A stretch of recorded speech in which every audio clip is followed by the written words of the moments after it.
Hello दोस्तों, welcome to stock market engineer. दोस्तों आज बहुत ही बड़ी खबर मैं आपको कवर कर रहा हूं जो कल आई है, बट हमने जो आई थिंक काफ़ी लोगों ने मिस भी करी होगी कि जिसका इम्पैक्ट बहुत ज़्यादा पड़ेगा। जो हमारे डिपॉजिटरी स्टॉक है, जो हमारे यहाँ एक्सचेंजेस हैं, उन पर काफ़ी ज़्यादा इम्पैक्ट पड़ेगा। तो दोस्तों मैं बात कर रहा हूँ CDSL और ये BSE की। आज आप देखें कि इन पर काफ़ी इम्पैक्ट भी आया हुआ है।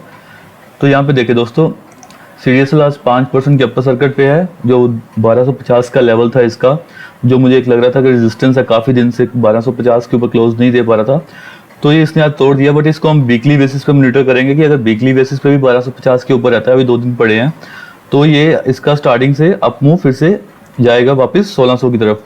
तो BSE भी देखे दोस्तों, आज 4% अप है। तो दोस्तों ये जो मूव आया है आज CDSL और BSE, आपने देखा होगा CDSL कितना रोज 1% ऊपर जाता है, 2% नीचे आता है, फिर 2% जाता है, फिर 2% नीचे आता है। तो ऐसे कितना कर रहा था कितने दिन से, बट आज एकदम से इसने 5% का सर्किट लगाया है। तो इसके पीछे बहुत बड़ा जो रीजन है दोस्तों, वो है दोस्तों कि सेबी ने क्या कर दिया है कि एक ऑप्शन दिया है कि अब हम T+1 सेटलमेंट अलाउ करेंगे एक्सचेंजेस को। दोस्तों ये T+1 सेटलमेंट क्या होता है? अभी जो हमारा मार्केट है, स्टॉक मार्केट, NSE और BSE जो एक्सचेंजेस है, अभी हमारा जो बेसिक वो है T+2 डे का सेटलमेंट है। अगर आप आज स्टॉक लेते हैं तो 2 दिन के बाद आपके अकाउंट में जाता है, मतलब आपके डीमैट अकाउंट में जाता है। तो वो T+2 डे का फंडा है। बट अभी ये T+1 का फंडा क्या है दोस्तों? जैसे आज आपने स्टॉक आज बाय किया और कल ये आपके डीमैट अकाउंट में आ जाएगा। तो दोस्तों अभी का क्या सेबी ने क्या इंट्रोड्यूस किया, ये T+1। तो जैसे आज आपने स्टॉक लिया, बट अब क्या होगा कि कल आपके डीमैट अकाउंट में आ जाएगा। दोस्तों ये बहुत बड़ी बात है, हम एक दिन इसमें कम कर रहे हैं। इसका फायदा कैसे होगा दोस्तों? जैसे मैंने आज स्टॉक लिया, कल मेरे अकाउंट में डीमैट में आ गया, तो मैं कल के कल ही सारे स्टॉक बेच दूंगा और वो पैसा मुझे नेक्स्ट दिन आ जाएगा, सेटलमेंट भी हो जाएगा। अभी क्या होता है, आपने कोई स्टॉक लिया, ठीक है, 2 दिन के बाद डीमैट अकाउंट में आया, आप बेचोगे, फिर उसका मार्जिन लगेगा, तो ये प्रोसेस बहुत लंबा है। अगर नेक्स्ट डे ही सेटलमेंट हो गया तो इसमें क्या करेंगे लोग, स्टॉक बेच के या खरीद के जल्दी से फिर से बाय कर लेंगे। तो सबसे ज्यादा फायदा किसको होगा? जो इसमें डिपॉजिटरी कंपनी है या जो इसमें एक्सचेंजेस हैं। अगर डिपॉजिटरी मैं शेयर लिया, कल मेरे अकाउंट में आ गया, तो मैं कल फिर से अकाउंट में निकाल सकता हूं और मैं फिर से कल दूसरा शेयर बाय कर सकता हूं। आप अभी भी कर सकते हैं, MIS में आज भी कर सकते हैं। बट अगर डिलीवरी लेके जाएं तो आपको T+2 डे का फंडा करना पड़ेगा। आप बोले कि अब मैं इंट्राडे कर लूं, इंट्राडे का फंडा नहीं चेंज होगा दोस्तों, इंट्राडे का फंडा वही है, बट ये फंडा सिर्फ डिलीवरी के लिए। ये दोस्तों बहुत ही बड़ा चेंज है। आप इस चेंज को नहीं समझ पा रहे हो मेरे ख्याल से, कि अगर मैं कल स्टॉक बेच दूं और कल स्टॉक फिर से बाय कर लूं, समझ रहे हो दोस्तों? तो इसका मतलब है कि CDSL को फिर से क्या होगा, पैसा ऐड हो जाएगा, उसको मिलेगा।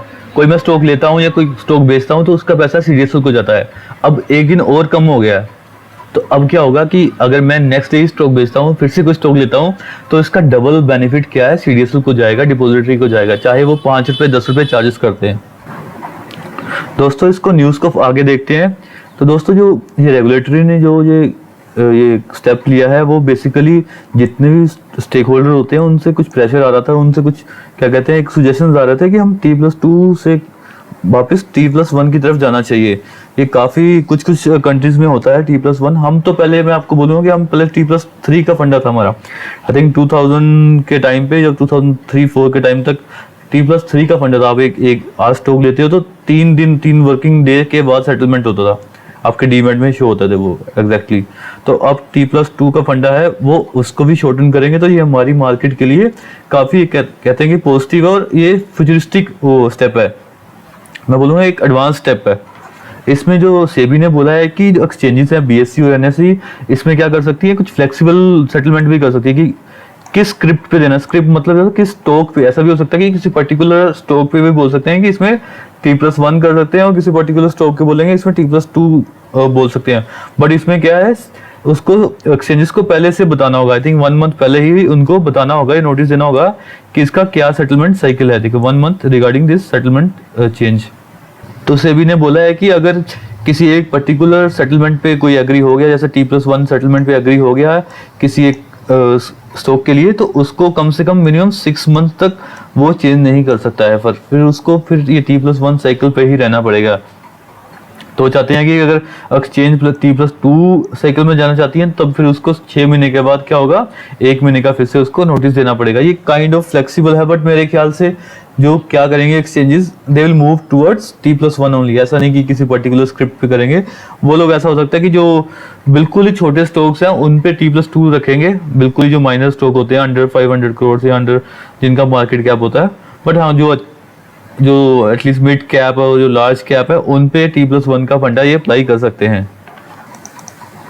तो यहाँ पे देखें दोस्तों, यहाँ पे जो इंडिया में T+3 साइकिल था वो अप्रैल 2003 तक T+3 का साइकिल था जो इंडिया T+2 डे पे मूव हुआ था। तो ये इंडिया के लिए मेरे ख्याल से फॉरवर्ड स्टेप होगा इंडियन मार्केट के लिए। ये सेबी की तरफ से आई थिंक अच्छा पॉजिटिव मूव है, बट अब इम्प्लीमेंटेशन किसके हाथ में है, अब एक्सचेंजेस के हाथ में, NSE और BSE के हाथ में। तो दोस्तों T+1 सेटलमेंट से एक और फायदा किसको होगा, जो डिविडेंड जब मिलता है तो अब क्या होता है कि जब डिविडेंड मिलना होता है किसी कंपनी में तो आपको 2 दिन पहले स्टॉक लेना पड़ता है। अब इससे क्या होगा कि आप 1 दिन पहले भी अगर स्टॉक लेंगे तो नेक्स्ट डे आपके डीमैट में आ जाएगा, तो आपको वो डिविडेंड मिल सकता है। तो 1 दिन का साइकिल यहाँ पे भी हम बचा सकते हैं, और ये एक मेरे ख्याल से अच्छा स्टेप है कि जैसे कल किसी स्टॉक में डिविडेंड मिलना हमें पता है कि हम आज बाय करें, क्योंकि कल तक वो हमारे डीमैट में शो कर देगा, तो हमें डिविडेंड वो मिल जाएगा।